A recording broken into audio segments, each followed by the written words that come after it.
piece of business back in Charlotte on Friday. Also Landon Castle started the back for an engine change, and that is how the field is rearranged as we're ready to go. Up front, Jeff Gordon and Joey Logano bring the field down to the start of Michigan.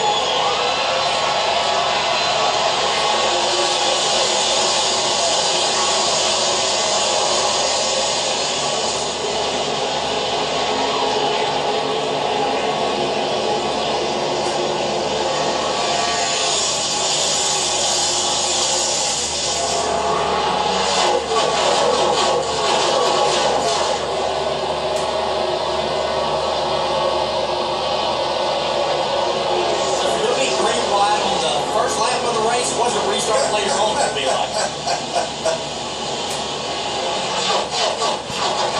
One of the reasons you hold your breath when he starts is because it's the first time he started in this situation at this speed. That air is so disturbed when you have them so close together like that. Ryan Newman in that black and gold 31 was one that went 3 wide to the outside in the first quarters. Take it.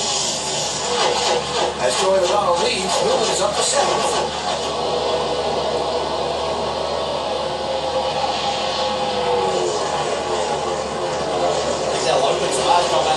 Leading, Gordon decided to take the outside as his position to start this race, so see how that affects drivers' decisions later on when he starts. Because that's not been the preferred line if you're the control car for a restart here late. I saw that piece of paper blowing around on the camera lens. That's one thing I'm always worried about here. At the start of the race, there's always a lot of wrappers, paper wrappers, and maybe hot dog wrappers that get on the grills of the cars. You see a spot, looks like maybe on the front of McMurray's. I don't know if that's a tab or not, but you always worry about that.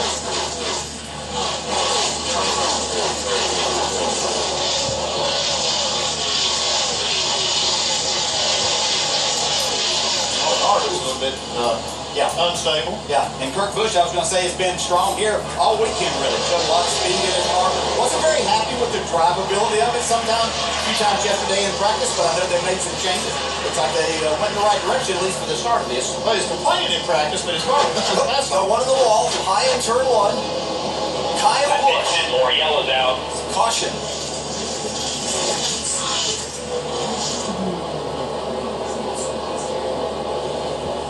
Well, I talked about the early trouble here, and it has struck Kyle Busch just 3 laps into the race. Check this out. Since they repaved the track for the start of the 2012 season, first caution in the first 7 laps. And here it is today at lap number 3. Kyle was running 19th at the time.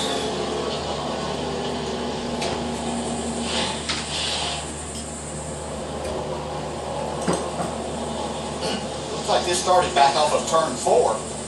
The exit of that where his car kicked out, back end kicked out.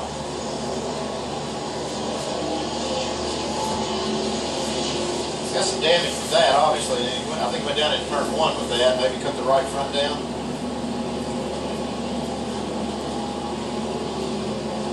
Well, we talked about Jimmy Johnson and their struggles. This is a race team, too, that's had a lot of issues over the last weeks. They had a nice little run there for a while, but certainly the last few haven't been what they've been looking for. A string of 2nd place and 3rd place finishes for Kyle, but then the engine problem at Pocono, the difficulties last week at Watkins Glen that happened back in the garage area, finishing way down, and now here just 3 laps into the race at Michigan.